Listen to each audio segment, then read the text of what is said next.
welcome to Nyuki podcast. We are thrilled for this special day. Uncle Chi, how are you? I'm good. How are you? I'm doing great, and happy Father's Day to you. Thank you. Happy Father's Day to you too. Thank you. And today we have a special guest. We have a special guest who we're going to introduce. Are you going to introduce him or he's going to introduce himself? I think I can do either. You can do either. I'm good either way. I think he will do justice himself. Yeah, okay. I'm good either All right. way. Let's allow him to introduce himself.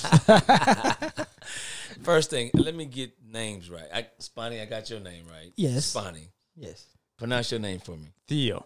Yes. Okay, I Yes. thought I heard you say something different just a few minutes ago. Oh, no. Okay. He called me Uncle T. Oh, okay. I Yes. said, okay, did I miss a name or something? But No. man, I'm glad met these. I know Spani and through my wife, and they work at a nonprofit here in the Denver area called Hope in Our City. Shout out to Hope in Our City. Yes. And then met this gentleman about a couple weeks ago at a golf tournament, 100-hole golf tournament. Yes. And they found out that these guys do podcasting and some stuff. And so I was like, hey, let's do it. I've always wanted to do something like that. And but my name is Michael Brown, and I am new to Colorado. I'm the executive pastor for Crosspoint Community Church here in the Centennial area. I've been here in Colorado about 2.5 years now. It'll be 3 years October, as a matter of fact. Ooh. 3 years, October 28th. 3 years on the dot. Welcome to Denver. Yeah, thank you, man. It's cool. It's good. It's really cool. It gets cold. But So Denver from where? from Houston. Yeah, I moved from Houston, Texas. H-Town. H-Town, or as they say, H-Time. You got to know how to say it. But, so moved here. I had lived in Houston for about 20 years. 25 years. I lived in Houston for 25 years. Wow. Where I met my wife. Worked at a trauma facility there, trauma hospital, and also worked at MD Anderson Cancer Center for a year as well before we, moved up this way to take this position. So it's been fun. It's been good. I'm glad to be here. I'm used to the cold. My blood is thickened up a little bit. Yeah, I'm used to that. And so I'm good. My wife isn't used to it, but I'm good. Sure. Yeah, I can talk about that. She always toasts the building. I know. Every day I walk in there, it's super hot. 80 degrees 80 outside. degrees. You got a heater. You guys know she's going to hear this, right? Yeah, that's okay. Yes, I'll be good. I'm good. Yeah, so so far, what do you like about Colorado so far? Man, I'll tell you, I like the weather. Yeah. For sure. Like 300 days of sunshine, no humidity, no bugs, no fire ants, none of that. In Houston, you have fire ants, you have mosquitoes, you got a lot of water, it floods. Matter of fact, they are in hurricane season right now. Oh, wow. Yeah, it started. It's from June to November. Ooh. So, yeah, I'll take melting snow any day over rain in a hurricane. So Sounds like you don't miss it. I don't miss. Well, I do. I don't miss the weather and the flooding. They have a tropical storm in the Gulf out there right now. Yeah. Wow. I don't miss all that, but I do. I miss the food. Yeah. Makes sense. Houston has some great restaurant spots, man. Yeah. Yeah. Matter of fact, we'll be eating at one Thursday called Lucille's. Yeah. Then another one. Yeah. So yeah, it's the eating spots are on point. Yeah, Michael. Yeah, thank you for coming. Thank you for having me. Yeah. Spani, what do you have for us? Well, it's Father's Day weekend, and Right. I feel like we need to talk about Father's Day, Right. the importance of fatherhood, and Wow. father in people's life, and I think this is something that we don't get to talk about a lot. Yeah. And that's why I was like, we need to find a perfect opportunity, a perfect way to talk about this, Right. because we all sitting here, we have a different culture, and fatherhood mean different to me, to Michael, and to you as well, Uncle Chi. So that's why I think it will be better for our viewer to be able to see that, father, let's start with what is fatherhood. What is fatherhood? Yeah, what is fatherhood? Defining it. Oh wow, that's a good one. Yeah. So, I know Michael doesn't want us to call him pastor, but in the African community, we are obligated to refer to people by their title, like Pastor Michael. I get it. Yeah. But we will go with the easiest way. Since you say you are Michael, we will go with that. Yeah, I appreciate that. And also it could be a message to our African pastors not to feel some type of way if you call them by their name. Actually, yeah. Nah, I'm not. I have to get used to that now. You just call me Michael, but no, I mean for me, I'll be honest with you. I didn't really understand fatherhood until I really became a father. I think for me it means you're taking care of your family. You are guiding your children and your family in a way that you want them to be better than what you were. The legacy that you leave behind, all of that. I did not have my dad, unfortunately, I didn't meet my father until I was 7. Wow. Yeah, and then on that phone call, he was giving me up for adoption. So my grandparents adopted me when I was 7. Wow. And I was raised with my grandfather and my grandmother. And then my grandmother passed away when I was 14. So then it was me and my grandfather for a long time, just he and I. And then my mother moved back in and stayed with us until he passed on. But yeah, so I learned a lot from him, in terms of how to take care of a house, how to, upkeep, little things like that. But emotionally, let me throw that in there, because I think a lot of times fatherhood is seen as this machoism, this I can take anything, I can handle anything, and that's kind of how it has to be. And I come to learn that it's not. It's more than that. It's you can deposit into a young man all those traits and all those skill sets, right? Yeah, all that skill. You can do that, and you can give them all the tools they need to succeed, education, all that good stuff. But then there's an emotional part of it that has to be deposited or given to them as well. Yeah, and that's one of the things I'm learning too. And I learned that from a mentor I had. I had a good mentor. And I do think every young man needs to have a mentor. Okay. I do think that. I think because, it takes men to raise men. I firmly believe that. Most men don't want to, from what I've learned, don't want to release their emotions, It's hard for us to do that as men. Yeah. We're prideful, It's just how we're built, right? Yeah. And so that's what it means to me. Long story short, just it's fatherhood is depositing yourself back into your children in a way that's going to positively impact anybody that they come in with, that they come in contact with. That's what it means for me. Nice. Uncle Chi. Why you throwing me under the bus? I know. I have this same idea. I do agree. I do agree with the legacy, living legacy, and I feel like it's a lot.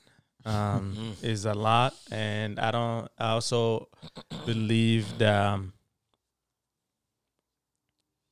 being a father, like you mentioned, is more the whole family, taking care of the whole family, and that comes with I don't know how to use the word to use is like heaviness. It is a whole baggage that's gonna be like a burden. Yes, not a burden, a weight, a huge weight. Huge weight. It is a weight, and you have to figure out how to keep it up. Yeah. So your wife can be okay, your kids can be okay, all those things, and but then it gets complicated when it comes to the emotion part, because most of us and how we were raised too is to keep that weight up, and you have to suck it up. Yes. We believe or we think that the only way to keep it ahead of all of the whole family is to suck it up, and if it comes to you releasing or showing your emotions, one, you're going to be considered weak. Second, you're also going to be like the way we think is, if I show my emotions, then that heaviness is going to come down to my whole family. And as a father, I won't allow that. And so, and hopefully as we grow, we figure out how to live that weight, also be able to be ourselves and be vulnerable to our kids, be vulnerable to our spouse. And that's what I'm hoping as we grow, we figure out. You're not weak because, you're being emotional, of course. But I believe you're weak if you're not being responsible for being a father. That's weak. That's what I call weakness to me. But when you show that emotions and agree to yourself or be honest with yourself, like it's not easy. Right. I feel like that's being a man and being a father, because the more you also see your weakness, that's how you improve. Yeah. No, I agree with that. I completely agree. And, it is a little bit different for me personally, because, for the first 10 years of my life, my dad was in our life. And after that, he passed. And from that moment, we grew up with our mom. So a lot of fatherhood things, I have to learn that by the people that I was surrounding with, by observing. And even though I become a father today, there's a lot I am learning, and I'm trying to make sure that the things I'm learning are the right way that I can invest those into my son's life as he's growing up. So that's a little bit different on my part, and I think it's a working process in my part, because I did not have that father figure in my life for a long time to be able to work me through that process. What does it mean, to be a man? The things that I need to know and all these things, it wasn't there, and we were more scoop. We got more of our mom, which she did a great job, but there's that connection. There's, like you said, Michael, you need a father to be able to raise a man. And, there's a limit to what or how far our mom can go with the discussion and everything that we could have done. But the people that surrounded us were a good example that we could learn that this person did this and this person did that. I can, pick up on this and build on it and work on it. And to me, that's why this is really such an important topic or week, because it's the time, like, I see all these people are celebrating their father, like, all these great picture, and at the same time, I wanted to post picture as well, but it's like, okay, I can post a picture of me and my son. I great a father I'm trying to be, and I'm going to be on his life, but also have this like, oh man, there's also a picture of my dad also that I'm looking at it. It's like, oh man, it's been a long time. Like, there's all this misfeeling, but it's something that it's a great thing to be a father. I can say that it's a really a blessing and opportunity to be able to raise a little kids to become a boy to turn into a man. So, I have a question. Yeah. And both of you, the story is kind of similar. Yeah. Statistically, when you look fatherless children, most of them, most men don't take the responsibilities of being a father, because most of the time is, I didn't have a father, I didn't have somebody to guide me. So my question for you guys is, like, how did that impact you, where you decide, like, what, I have to step up, there's no excuse, I have to, like Michael mentioned, be better than like generations are supposed to be better than previous generations. So how did that impact you having growing up, yes, we men, but not your actual father? Wow. Good. You want to go first? Yeah, I think it plays a lot of roles into, you know, my life personally. I think you know, because there was a huge chapter of you know, education from a father to his son that we missed. You know, and if I remember correctly, the last time I think my dad spoke to my older brother before we last see him, he told him that you are now the man. Wow. You have to be the man. And when every time my brother talk about it, to me, I ask myself, you know, how?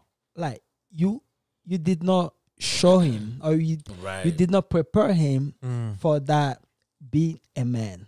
And now you are getting taken away, and you want him to step up and take all this responsibility and this, you know, of the family. And to me, it's just something that I never got to a point where to understand that whole process, because I had a lot of questions, and I still do unto this day. And there's no one to answer those questions for me. And so there's still that, you know, I can try to talk to my mom, but she will not be able to answer me the way I wanted to come straight from my dad if he was alive. So I think there's all these things play in role when it comes to that decision. And you know, and like you said, the next generation has to do better than the previous one. And I think it all comes down to each individual person. Close also you are with your God as well, because I think that's one thing our mom did well, was to expose us into Christianity. And to get close to God, to know that we can talk to God, and you know, you start meditating the word of God, and some of those emptiness is start getting filled by the Holy Spirit, by the Spirit of God, to kind of build us to the person we become today.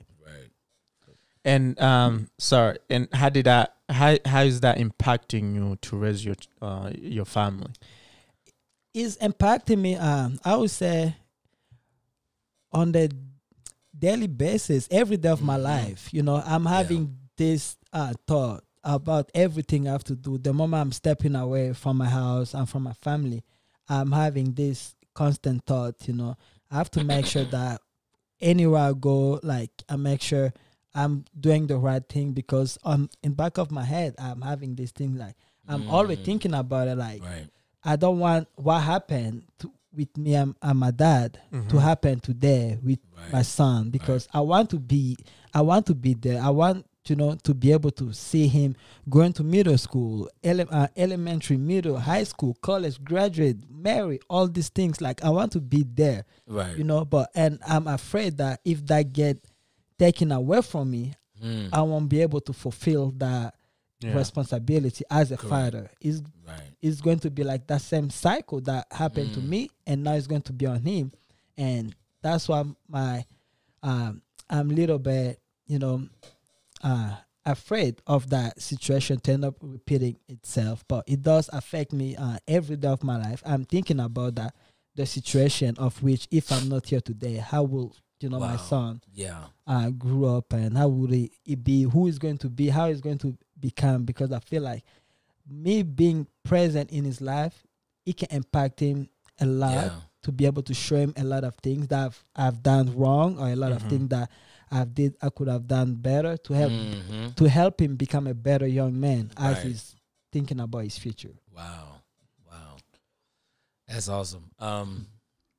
Was it my turn? Yes. Okay, I was just trying to make sure. I didn't want to talk out of turn. Man, if I could be transparent with you, brothers, it was failure for me that made me really say, okay, hey, you know, you got to do this thing differently. You know, I think I didn't come back into my faith with Christ until I was about 22, maybe. I was about 22. I was in college and, you know, just kind of wilding out, and I just dropped out of college. I was just having a ball, man. You know, I was living in Houston. I'm doing my thing, and you know, I'm single. I'm just having fun, you know. And I just started.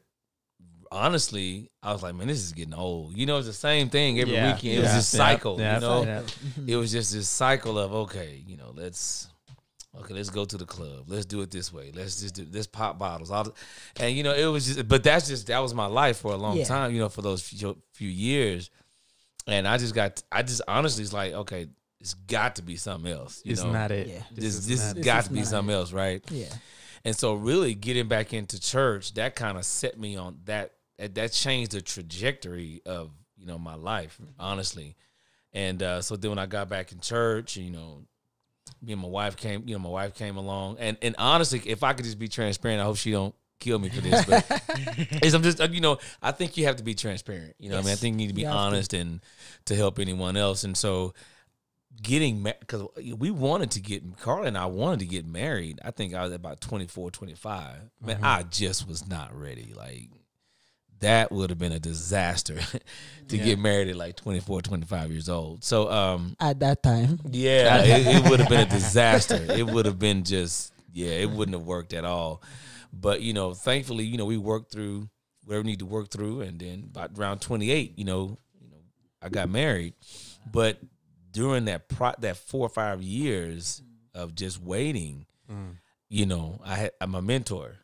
He was my senior pastor at the time, and man, we just talked. We would just talk about a lot of things, because one of the problems I had, and I think this is what plagues a lot of men. This ain't even a black or white thing. This is just men. Yes. Anger. Yes. A lot of boys growing up without dads, there's a anger that's within them that they don't even know, because they don't even know how to place it. They don't know how to categorize it. Yeah.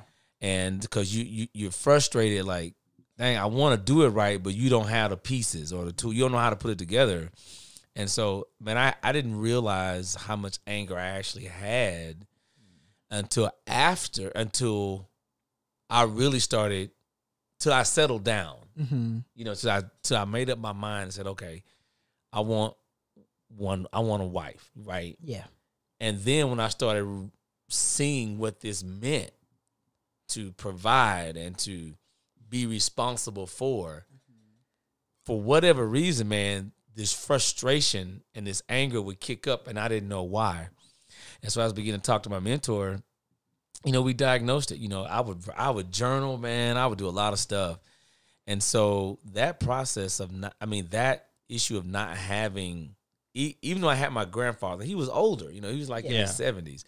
So, in that generation, they just didn't talk about a lot. You just got to catch it, Yeah. And I didn't catch a lot of it. And, but being around this mentor, I started realizing how much I missed. But it was definitely having that mentor, that person in my life that held me accountable.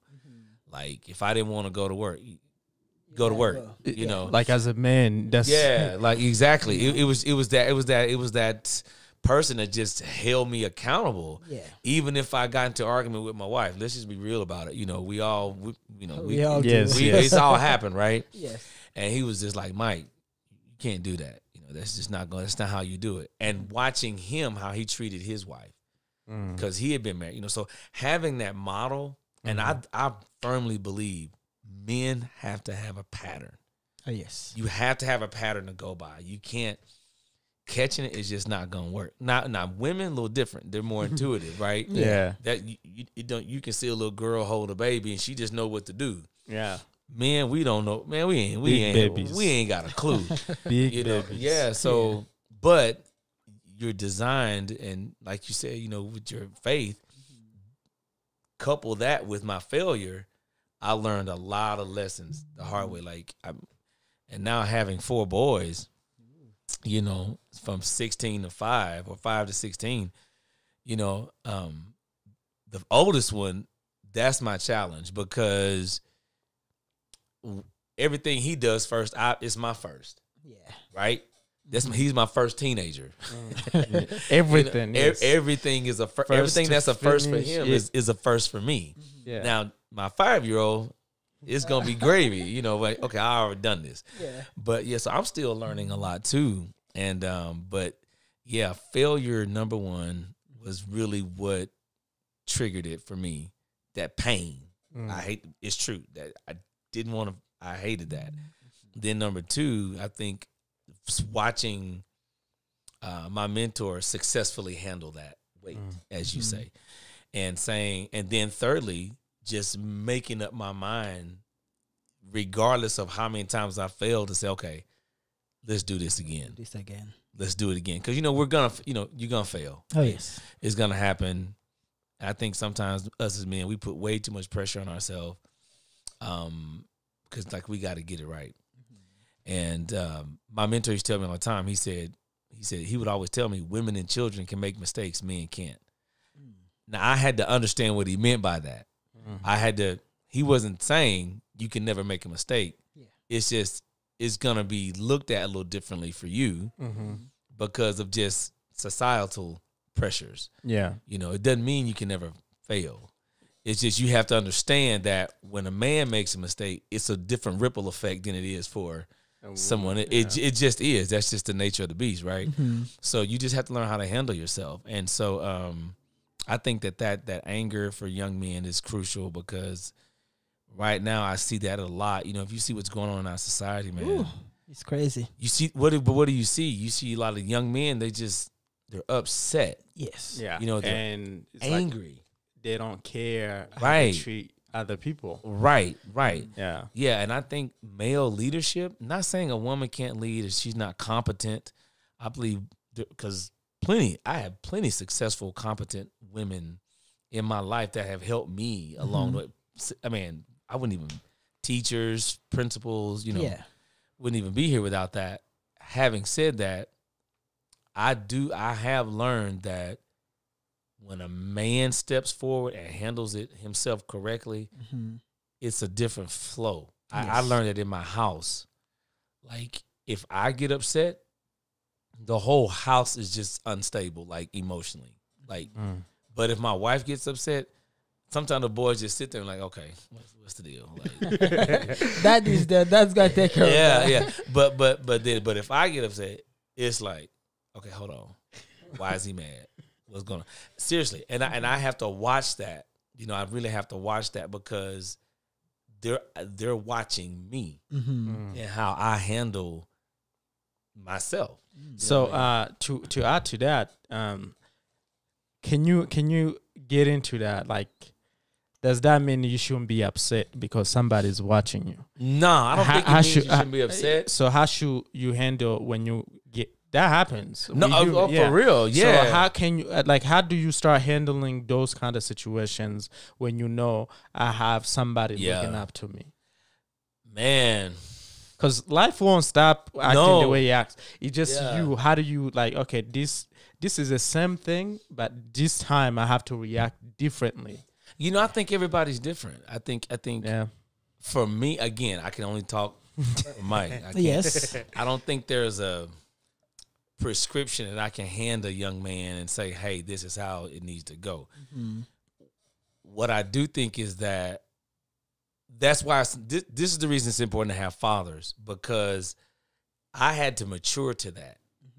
I think when fathers are in the picture with their boys and their family, whatever the case may be, girls or whatever, I just happen to have boys. I think that's what's critical. That's the critical pieces with that father, because that father, even if that father fails, I have gone back and told my boy, I apologize. I apologize. I do. I've done that. I'll be honest with you, man. I like my oldest son. I mean, I'm just being transparent, man. I have gotten heated with him, because I just expect. But in that moment, I realized I just imposed something on him that I shouldn't have. Let me go back and apologize. Maybe I didn't show you how to do that right. Maybe now, I ain't gonna lie. After 5-6 times, it's a different ball game. But but typically, I remember if I get upset with him about something, more than likely it's something that triggered me, and he just didn't get it. Okay, so what did I do wrong in this scenario? So when that scenario comes up again, because like you said, it's gonna happen again. How am I gonna handle it differently? One of the things Carla and I have to do. I have a big voice just by nature. If I open my mouth, it's And so I have to, one of the things I have to do in my house is watch my tone, which is hard to do. Yeah, okay. You know, especially if you have a big voice. Right. Because a lot of times you're not trying to sound forceful, Right. but you sound forceful, right? Yeah. And I have, even with my 5-year-old, I have said something to him and he's jumped. I'm like, That's not what I meant. Yeah.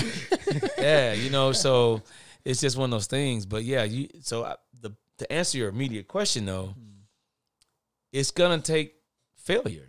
Yeah. I hate to say it, but it's true. Like it's gonna take you not getting it right. But the key is to go back and analyze or assess, okay, why didn't I handle that right? I mean, and that's what my mentor taught me, is that to diagnose, go back and go through, okay, why did you get into the argument with your wife? What was it? Why did you get upset with your son? What happened? Why? That why, and when you begin to, what's the word I'm looking for? Question it, and you begin to connect those dots. This may be painful, fellas, but the truth is, a lot of times It's better. A lot of times it comes back down to us just being selfish. Yeah. It didn't get handled the way we wanted it. We got frustrated and we went off. That's what happens, right? Yes. Yeah. So if you trace it back, you're gonna eat. And when I do marriage counts, this is one of the things I tell husbands. I don't care what that wife. I hope I don't get y'all in trouble. No, we're good. I'm good. just saying, like, this is Nyuki. This is 17th episode. We Okay. got in trouble. Yeah, okay, well, good. I'm just saying, like, when I do marriage counseling, I tell husbands, hey, I don't care what your wife did. She can be wrong as two left shoes, you know, but it's that house is dependent on how you handle that. It really, it goes back to what you said earlier, the weight. That's just the lot you've been given by God. Yeah. That's your lot. And he's not gonna sit there and look at us and say, okay, I feel sorry for you today. It ain't gonna happen like They that. won't blaming the wife. Nah, I mean, like Eve. right. She may be wrong. I mean, but what that got to do with me, right? Exactly. Yeah. You know, Yeah. and so that's just, I had to learn that, man. That's probably been the hardest lesson for me to learn over the last 25 years of being with my wife, is that, Wow. 25 years and you're still learning. oh yeah, for sure. No, there's some people for sure, yeah. Not to, you know, one another thing I wanted to mention. I don't know if Spani want to answer to that first. Yeah. I want to hear Spani. I want to hear Spani's answer to this. Yeah, He's the wise man in the. yeah. I want to hear this. Nyuki. Yes. You know, it's a little bit different for me, going off of what Michael said, you know, because we as African men, we are never taught to show emotion. Wow. We always thought that you have to be a strong man. You have to be the alpha man. You know, you can never cry in front of, you know, your wife or in front of your children. You cannot show an emotion. You have to be this strong person. We have always thought that it's like a generation doctrine that every African person have been taught that. And, you know, and when I'm here in this space today, I'm married and kids, and I started to see some of the things that my son started doing. Sometimes I do get mad, and sometimes I have to hold myself back, be like, okay, what was it me in this situation? Right. You know, because I have this conversation with my mom. I asked him, I was like, you know what? I want to look at what Malachi is doing, and I want to get mad, and I hold myself back. I asked her, I was like, is it that's the same way we were doing to you? Like, and yeah, she was like, oh, now you understand. Now you get it. Now you get it. And I was like, it makes sense, because, and I asked her, I was like, how did you handle 8 of us? Like, you know, wow. And now I only have 1, and I'm dealing with this already, and there's hangers building up for station, and there's all these things that, you know, it's getting to the level where I was like, I can't. You too small, but you're doing this, and you ain't saying nothing yet. So there's all these things. I'm contemplating all those things in my head, and That's why I'm praying God a lot to give me Wow. the heart, to make me a better father, a better role model for him, not to see me or have an argument with his mom, and or anything in that kind of Right. environment that will set him off, like, why did you act that way, or what? Right. That's why I try to control the environment. I mean, if he's is there, because even though he's a baby, kids listen, they pay attention. They Right. know, they can feel that this person is happy. Or Oh, yeah, they know. they can sense it. So Yeah, they that's how this has been an ongoing process for me, to be able to understand all those things very well. And it's something.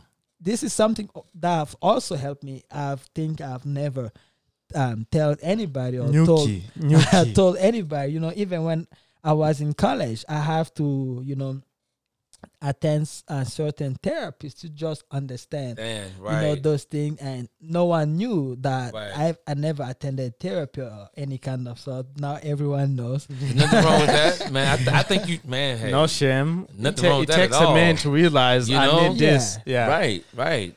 I did it. I just got it through a mentor. That was the only difference. I mean, Yeah, and he has helped me a lot to even to deal with even anger and all these things, because Wow. it's something that it was within me growing up. Yeah. Like, I have that, like, you mess with me, oh, we're getting down, we trophy. There's no, I'm not gonna let you diss me or say anything without me responding right away. If it doesn't work out, we take it.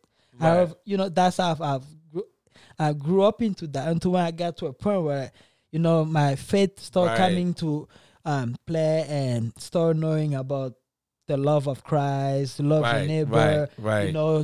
Turn the other cheek when someone slap you, all these things. It kind I'm of, still working on that turn the other cheek thing. I ain't gonna lie. so it has helped me to become who I am today, and today with my faith and the age I'm in this day, people can say anything. I look at them, I was like, okay. But it's okay. honestly, to add to that, Spani, I have told my wife this, like, this bunny is so different. Wow. Like, I'm being honest. This bunny, like, as a husband and as a father, this bunny is very different.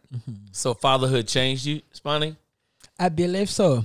Oh, I wow. would say yes. It has Wow. changed me, because honestly, even though we were married, me and my wife, the way I was looking at things, I was experiencing our first 2 or 3.5 years of marriage. It's not the same with when Malachi come into picture. Oh, Yeah. wow. It is not the same, because back then I was, everything was just, oh, okay, yeah, I will do this. Oh, I don't care. And, I just tried to make sure that my wife Right. was happy, and, Right. just try to brush it off and go my way and nothing.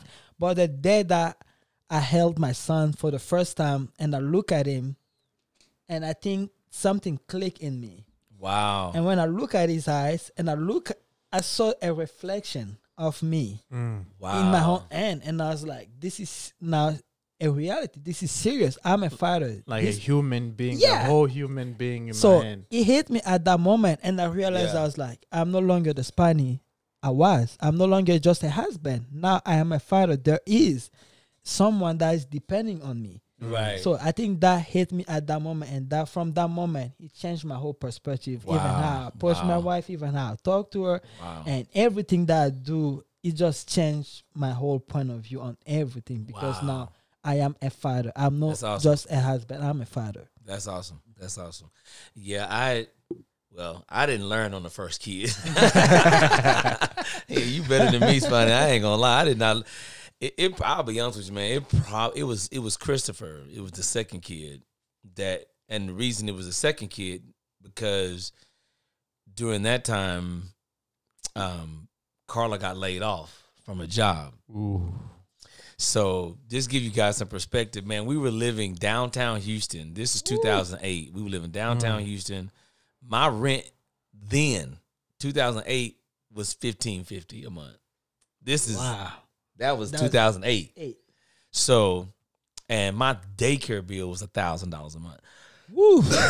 Man, so I had a 2-year-old, which was Michael. Then Christopher was like 7-8 months. Wow. So we down to one income, you know. So I had to like, oh man, you know, we've always pretty much been a dual income house. And so we didn't make bad money, but man, when she got laid off, I was like, what in the world am I gonna do? And I was in school at the time. Ooh. I was at a junior. I had gone back to school. I was at a junior college, and then I ended up going to Bible's college following that. But man, for like 10 months, it was just like, okay, what am I gonna do? So a lot of that childishness that I had in me, I sobered up real quick. Out of the window. I sobered up real quick. Like I can't even describe it. It was like, okay, Mike, you gotta get on your knees. And I did, man. I would pray. I say, God, you know, just help us. And he did, for sure. Like, no doubt, man. We didn't get evicted. You know, my boys didn't come out of daycare. You know, thankfully what happened is Carla ended up, people would just kind of give a little freelance work to do. Oh, nice. And so that kind of just kept us afloat. And then she ended up getting a job as a teacher, you know, after about 10 months. But even then, even with that, you know, God was teaching me a lesson. Like, you know, you need to depend on me. Yeah. You know, that's what you really need to do. You know, you're trying to go get it for yourself. But now you don't have that extra cushion. So what are you going to do? And I can honestly say, man, he took care of us, you know. And Carla will tell you this, man. When it comes to money, stuff like that, I mean, I don't worry about that anymore. Like, that taught That's me a lesson. her. She always said that. I know. Yeah. She'll I don't worry about that. Like, when it comes to like taking care of my family, like financially, I'm like, okay, I'm going to work, right? You know, I've never been without a job, you know, since we've been married. I've never been without a job. But at the same time, I realized this ain't on me. You know, God, you will provide for us if we don't. And he does. Like, I learned that lesson. That taught me that particular lesson. You got to depend on the Lord, man. You got to wait. Amen. And let him take care of you. Seek first the kingdom of God. That's it, man. You got to do it, right? Yeah. You got to do it. But it also, that punch of. It's like you need it. Yeah, I needed that. And see, I've always been hard headed like that, man. That's just the truth. Like, I needed that. Okay, Mike, you gotta get this thing together if you want to work. Even when I was failing in my marriage, and see, I think that's a lot of men don't want to talk about that because again, we don't want people to see. But man, I was failing, bro. Like, it's just the truth, you know. Carla, I tell you, like, I don't know. Did she ever tell you about the motorcycle I had? She tell you about the motorcycle? Yeah. My wife won't let me get one. Oh, well, I got one. Let me tell you. Me too. Let me tell you how I got it, though. That's the story. The story is how I got it. Like, I tricked my wife, man. I was tricked. So she knew I had been wanting this motorcycle. I didn't even know how to ride a motorcycle. And then I went out and bought, like, the fastest street bike, like a Hayabusa, 1,300 cc's. I didn't even know how to ride that thing when I got it. They taught me how to ride in the parking lot, and I took it home. It kept turning off on me. But how I got it was I had already, like that week, I had gotten off work early, and I went by a little bike shop, and I had set up, you know, thing. And so I knew they were going to have it ready that weekend. Yeah. So what I did is I said, Carl, let's go to the zoo. Let's go hang out at the zoo. And so I said, if I do something nice, you know, we go to the zoo, then they're going to call a bike. She ain't going to be thinking about it. Man, how dumb was that? Like, I did it. And so I get this call while we're at the zoo, and I didn't even tell her. I said, you know, let's just look at this last thing. And then I said, hey, you want to go get a bite to eat? And she's like, yeah, let's go do that. I said, well, before we get a bite to eat, I got to stop by this bike shop. I just want to check out something. She had no clue that they already had the bike. Yeah. So when we get up to the shop, I go up there and the man said, oh, Mr. Brown, here your keys. Man. Bro, she looked at me like, did you get a motorcycle? What was she going to say at that point, right? Yeah. I got it. So I was like, I would think like, let me just do what I want to do, then ask for forgiveness. That is not how you do that, man. Yeah. Fellas, do not do that. Oh, yeah. They remember that. Oh, yeah. But and then the bike gets stole about 6 months later. How did she react? Oh, she was happy as a jaybird. She's like, yeah. As a matter of fact, I still God answer her prayer. yeah, man. But I'm just saying, all that foolishness, right? I had to get all that out. But that gut check when she was laid off, and man, that weight hit me, and I realized how much then my family was depending on me. I was like, yeah, that is what kicked out. That's what made me think a lot differently. Yeah. No, definitely. I think it's a really good story. And, when you talk about failure and, a lot of people think that marriage is just, when you get married, everything's just going to kick off. And, milk and honey. Exactly. Just make it straight up. You are sir. the top of the mountain, and people forget that there are a lot of struggle, because marriage is the most attack things that the devil is always against. I agree with that. The devil's goal is to have every single marriage fail. Right. Because it's against union of people, and there's always struggle is going to happen. Yeah. And failure, like you mentioned, struggle and all these things. And I think the most important part is that when all those struggle and failure is happening, right, for men, try to seek help. Yes. Try to seek help. Try to reach out. Because it will help you overcome those situations. Because the situation that you are going to, that someone has already been there, has already went to that, and they have overcome that situation. So don't ever think that if something is happening, it's just only you. No one else no one is experiencing that. No one don't know. No. Because people that have been married for so long, like for example yourself for 25, and I'm 3 years and a half, and Uncle Chi's like, I'm not gonna so that is really, we haven't seen anything yet. We are just getting started. There are going to be time where you feel like you just have to give up, and that's when you have to be a man and seek help. Ask for advisors, and because God put people around us for a reason, to be able to help us and make us better and fix our solution and all those struggle, to overcome all those struggle we are meeting in our marriages. I totally agree. With time, I think I should ask the last question. Okay.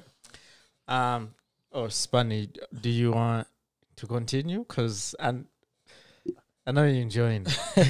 I am too. I am having fun. I am having fun. We don't have a ball. Wait, no, I guess it doesn't have to be a last question, but I think it would be a last question. Or is it? Just ask the question, Uncle T. You don't wanna finish. I know, but how can we prevent? How can we have less fatherless? Wow. Less father. Well, less fatherless. How can we make our generation men take responsibilities of? Wow, that's a good one. That's a good question. Like, I lay down with that woman, I'm going to take care of her and my child. I'm not gonna run away. I'm not gonna abandon my kids. I'm not gonna mistreat my kids or the woman I have the kids with just because I did not have a father to do that for me. Wow. How can we prevent that? That's a heavy one. It is a heavy one. I think it's all going to come down to people knowing what's important to them.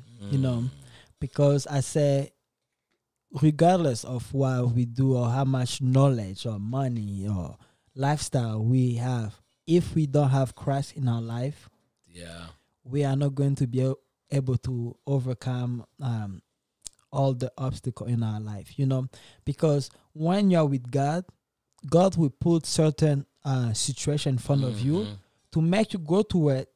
It's like a training. He puts you to a training, and at the end of that training, you're gonna become an expert into that situation.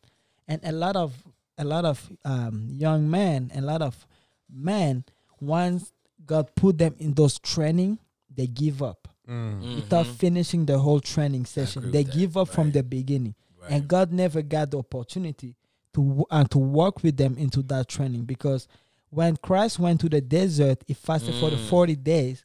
At the end of it, the devil was there to, try to attempt him, And that's why I think a lot of people Eden, the Garden of Eden, all over again. exactly, and that's why, because when Christ finished his whole 40 days, he was able to be stronger against the temptation of the devil, and that's what is lacking within our community and our generation today, the lack of finishing the whole process of that. Yes, you may start it, but stay, because when God puts you into that situation, he knows why he put you there, because he wants you to be somebody that will help the situation. He's not going just to abandon you. He will provide you, because he said he's the father of the fatherless, he's the father of the orphan, and father of the widow, the husband of the widow. He is all those things he's said to be. So you have to trust in him. You have to seek God more, so that he can be able to give you the rest of the training session, so that you can become a better person, to be able to reach out and be a mentor in life of so many people, young men and women as well. I agree with that. I think Michael mentioned it, the situation where I think the mistake we make is trying to do things ourselves. And God has told us, like, leave it to me. I got it. But then, human is like, oh no, my emotions are telling me this, so I'm going to go with this. Because living with somebody and having additional different people, they're your kids, but those things are not you at all. They have their own thinking, they have their own, everything. Man, tell me about it. So, I'm at that point, like, so I guess, sorry to jump in. Go ahead. You should go ahead and respond to the question too, because I have other questions, I guess. But no, it's just to tell you though, man, I'm at that point, like, even with my 16-year-old, I tell him, I say, hey, he got his first job, right? I know about it. Got his first job, and so I told him, this is on you. Like, I'm not going to work for you. I got a job, so I'm not going to go to work for you. But I have been. This is the dynamic y'all both gonna run into. Maybe, I don't know.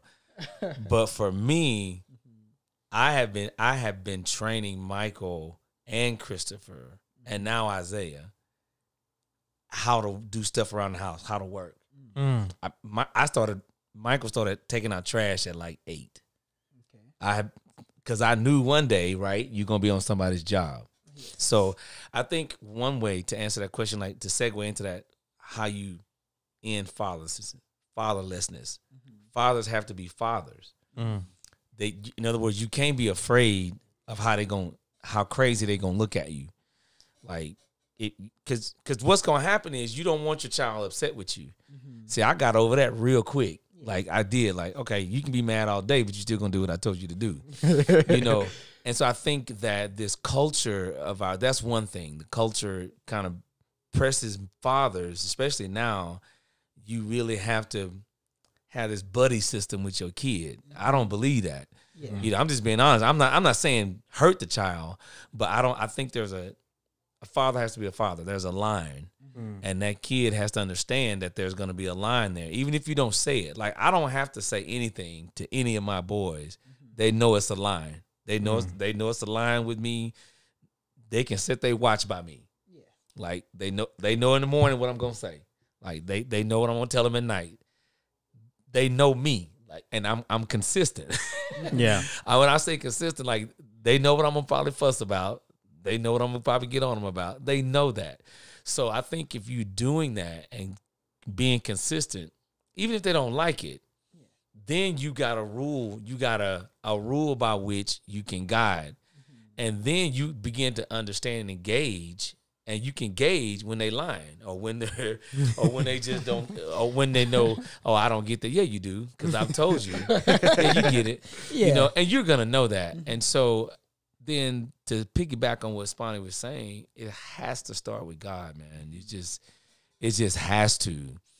You're not gonna know. I'm just gonna say it like I need to say it, man. If you're not in Christ, it doesn't mean you can't be successful.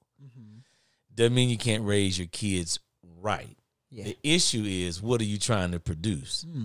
That's what it boils down to. Like, because you got plenty of millionaires out here now. Oh, yes. That Yeah. their kids don't necessarily get in trouble, but then you got a bunch of them that do. But the thing is, what are you trying to produce? For me, I never looked at my kids as that child. To this day, I think, okay, you're going to be a man one day.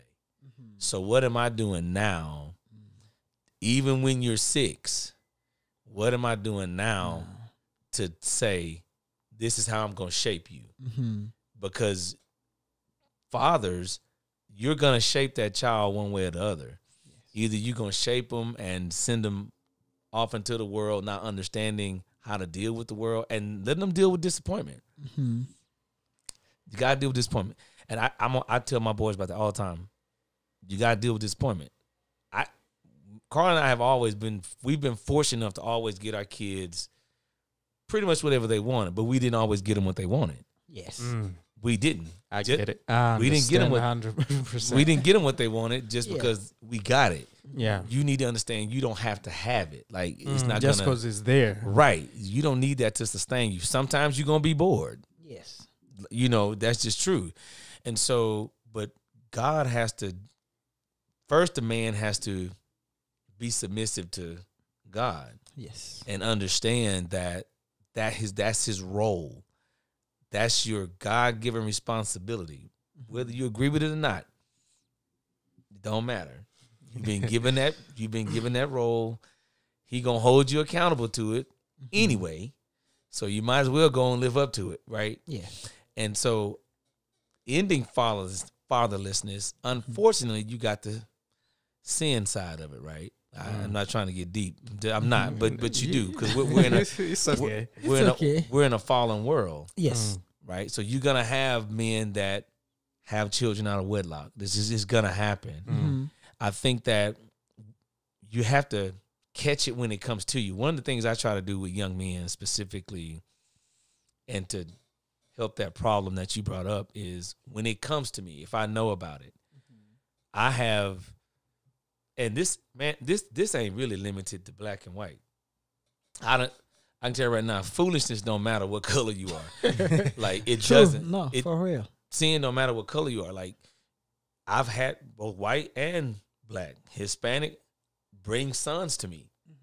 You know, I had a Hispanic son. Now, I don't have a Hispanic son. The mother brought their Hispanic son to me. And I was helping the young boy. Come to find out, this kid cussed his mom out. Ooh. And the mother came to me and she was crying about it. I treated him like he was one of mine. I checked him right there. I told him, hey man, you can't do that. You know, you can't cuss your mom out like that. Well, come to find out, his dad didn't correct him like that. You see what I'm saying? So that correction, men have to have that correction in their life. Yes. They have to have that correction. You have to show them, hey, no, this is when you right, this is when you wrong. And then you affirm them. You got to love on them. So just because I correct a son or a child, I still love on them. You know, they have to see that. I don't send them off to his mom. You know what I mean? And then say, okay, let her nurture you because that's her job. You know, I still do that. So taking it to, I think one way to help with that, and then the fatherlessness is, it's one relationship at a time with a male or a child or a kid that you see, and letting them see you fail. But I cannot give. I'm telling you, because you're being honest, right? They had, and I believe, and see, men this one, and I was this way. I don't know if you guys this way. I could see when somebody's being hypocritical. Oh yes, you know what I mean? Yes, I knew when that life was. But if I saw a man that, just even if he wasn't perfect, he was being transparent, honest with me, I respected that dude more than, you just putting on this front. So consequently, I'm like that. Like I okay, you see me mess up, Okay, I messed up, right? But I know I'm gonna go back and try to get that right. If I failed in front of my son or all of them, again, I'll sit them down. Hey, Dad, I was wrong for saying this like this. I apologize to y'all. I was wrong. I know y'all, and that's you have to be able to do that. Yes. Because guess what? They're gonna get married. Oh, yes. They're going to have kids. Right. And they have to understand that if you're going to be a leader, then one of the things, a leader has to own up to his own responsibilities and his own failures. Wow. You have to be able to do that. If you cannot own up to it, then this is just Michael. Yes. I personally believe that you need to learn how to do that. Fatherhood is leadership. And one thing to end that follows and holding them accountable. If there's a young man that you know of in your life, he's not taking care of responsibilities in a gentle way. Not saying be rude. Yeah. But in a gentle way, take the young man aside and say, "Hey, young man, I see you got a nice family. I've done that. I've done that to several guys. Yeah. Hey, man, you got a beautiful family. Why are you acting like that? I did say it like that too. Yeah. But I had a relationship with this young man that I could do that. And I take him out to lunch, take him to coffee, let him be around you, let him see your life and how you model it. Wow. Let him. You have to be transparent. And most what I've seen in fatherhood is we tell the kid or the son, "Well, I got it, so you got to get it." And I don't think me personally. I don't think that's not how God does us, right? Yes. Oh, no, not right? at all. He tells us, well, how do you get to know me? It's through my word, right? Yes. That's what he does. You wouldn't get to know the heart of the Father if he didn't show you or if he didn't let you be around him, right? Exactly. So that model, it starts with him, letting him see how you are, and then going from there. That's just, my 2 cents. No, you have said really, I feel like this is not coming from Michael, it's coming from more the pastor side. Well, yeah, it is. That's not coming from Pastor Michael. Sorry about that. Hey, it kicks in. I'm sorry. I try to stay away. See, and to add to that too is because you have two houses. Yeah. You're leading a church and you're leading a home. Right. And I always say this, previous, even, is it First Timothy, where it says, a man that cannot lead his, that's true. His family. Yeah. Like, how is he going to lead a whole church? Right. There was this pastor in Tanzania that would make a joke, like, as a man, you mistreating your wife and and then you get to church, you start preaching these things to the point where your wife look at you in the front like, I like that husband, so I'm gonna move to church. I'm gonna move all my kids and my family to church because I like that one. Right, exactly. Better than the one I have home. It's the same man. Yeah. So yeah, and and just being honest, man, there was a time when that wasn't that way for me. Yeah. There was a time when I wasn't leading my family well. Like that's the truth. And I was preaching. Wow. Just being honest with you, I was, right? But I was young. I was probably 31, 32. Wow. So I'm preaching still. But again, it took another man to come along, my mentor, come alongside and say, Mike, no, that can't happen like that. It took that correction in my life, And so I'm just saying now, God has put me in this position, and all I can say is this: my wife would not have come all the way to Colorado if she did not feel that when we got out here that I was going to do things the right way, not perfect, right? The right way, but do my best and strive to do things right by my family, because man, we left our whole support system back in Houston. Yeah, she always talk about that. Yeah, like it's just us out here. Like her mom is back there. Like we always had somebody to be able to. If I had to work late, somebody pick the babies off. Well, now we got to work that out, right? Yeah. We have to figure out how to do that.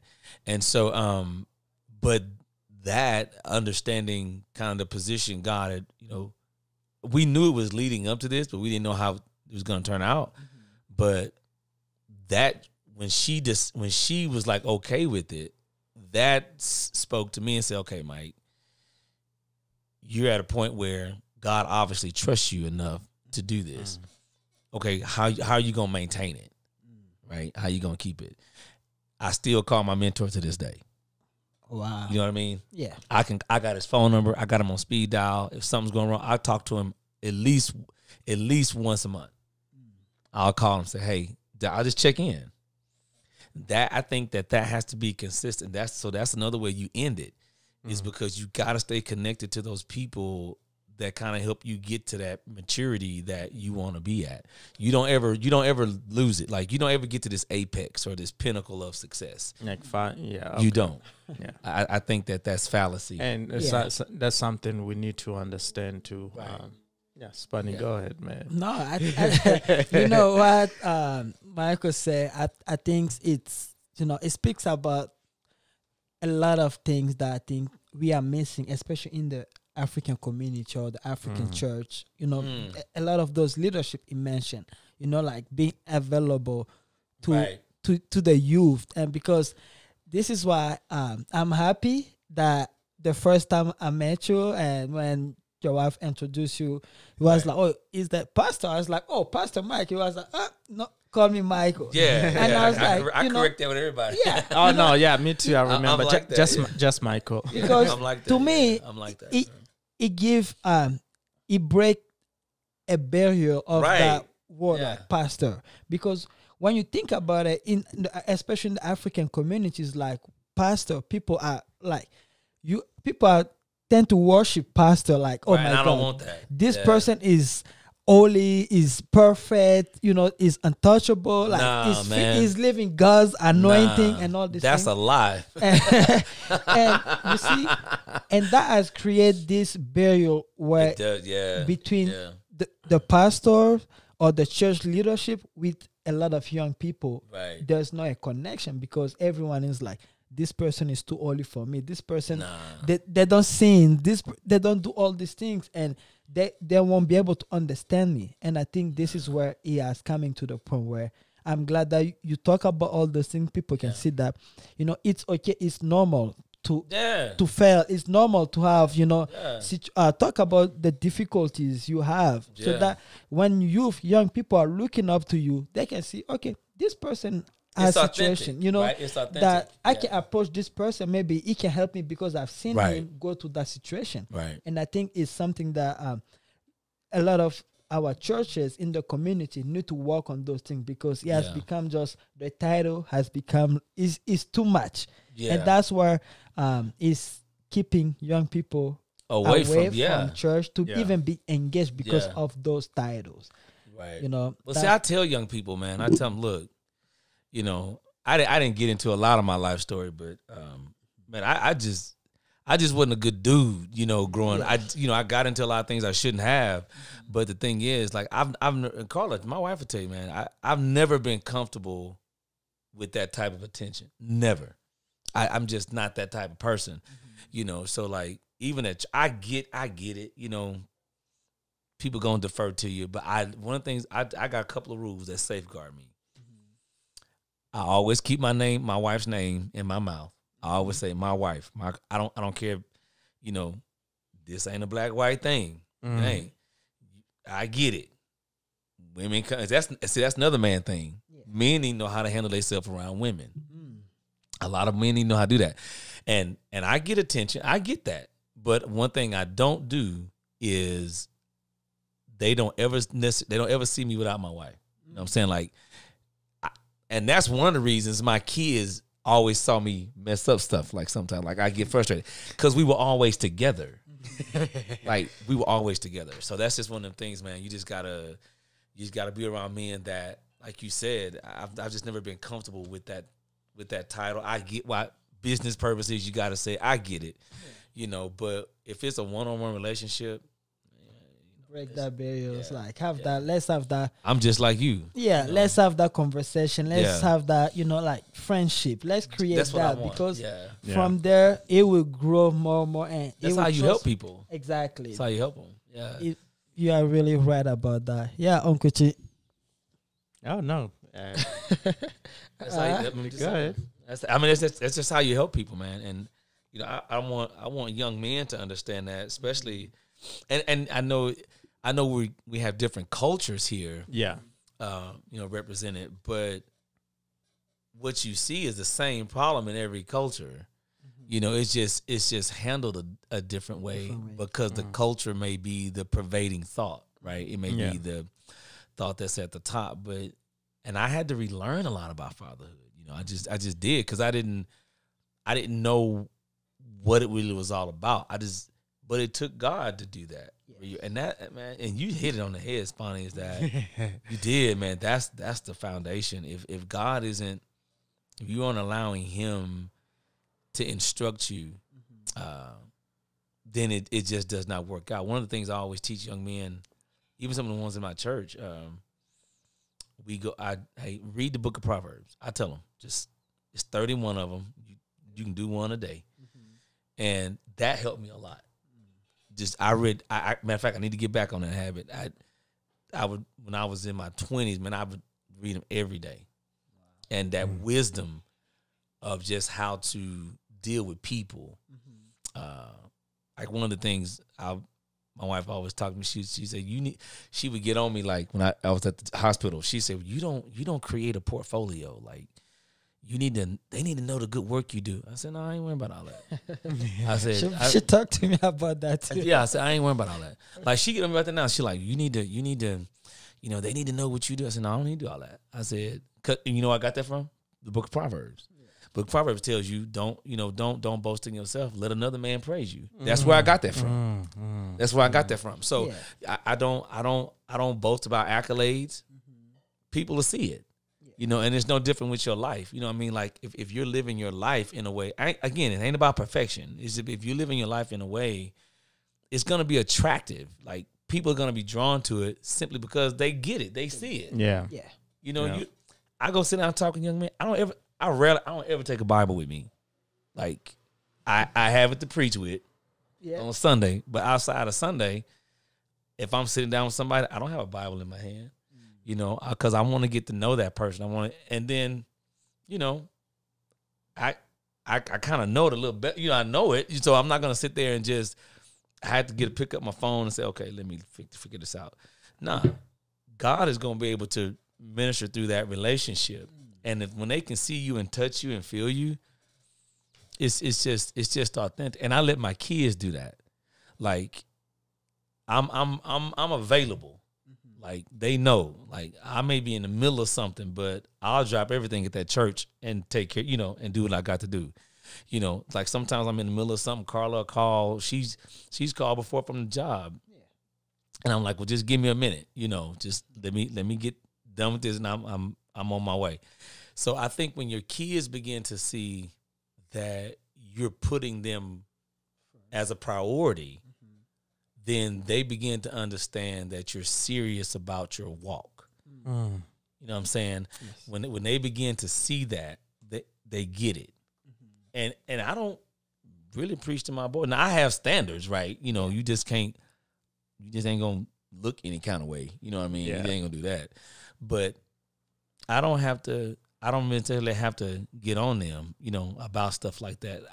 Tuck your shirt in. You know, that ain't godly stuff, right? That's just look presentable. You know what I mean? Just folk gonna look at you. You know, that's just how it's gonna be. And I get the whole race thing. I get it. You know, I'm black. My boys are black. But I ain't gonna lie to you. I don't let that stop me. Like, if you don't like me, you don't like me. You know, what am I supposed to do? You know, stop doing what I'm doing just because you don't like me. You know, you got to learn that. I think as a father, you have to learn to be comfortable in your skin too. You have to learn to just be you. And the folk that love you gonna love you, right? If they don't, the ones that's down, you can't force it. Me and my wife talking, like, you know, the 20-year anniversary. Yes. She asked me. She said, "Who you want to be there?" And I told her, I said, if they weren't there 20 years ago, I don't want them there 30. Why? No, that's real. Why am I gonna have some? You know, why am I gonna have people there? You Johnny come lately. You wasn't there 20 years ago. You hadn't helped me through this journey. You certainly didn't send me a check to take care of these kids. Yeah. So I don't. Yeah. Nah, I'm good. Oh wow, I'm good. Nah, I think I've learned a lot today from you. You know, because I think even when I talked to a wife early today, she told me, she was like, "Oh, Michael loves to talk too much. He said you guys were going to have a good time. So I think we are having a great time. No, this is fun, man. This is fun. It's always fun, and and especially, and it's always fun. We don't keep up with time. That's how fun it is. When we try to also acquire knowledge from different point of view, different culture, and all these things to kind of make us become a better father, better husband as we are getting older, because it's the generation things. Oh man! Every day is going. We are getting older and older, and also our little kids are also getting older and older. And it's just it's a beauty that God put us in this position to be able to, be a husband and father, and to share, because I believe that knowledge is is things that can get shared across the world, regardless, because the people that are going to watch this, I think they're going to benefit from it. They're going to love to even some of the pastors that usually watch, and to know that the title is just a title, but the relationship on the ground level, That's need what that a lot with our youth and the younger generation. You gotta touch them. You gotta reach out and touch them, man. You got to. Yeah. Funny. Thank you guys for having me. Yeah. No, thank you so much. Thank you so much. This was so fun. I appreciate it. This is so fun. Hopefully to have you back. Yeah, this is not the last time, hopefully. I hope not, man. Yeah, I hope not. Yeah, thank you so much. No, thank you, man. Appreciate you. Yeah, I appreciate it. Thank you to our viewer and listener for tuning in on Nyuki. This has been a very special segment with Michael and Uncle Chi and myself, Spani. Thank you. See you next time. Bye. Bye-bye.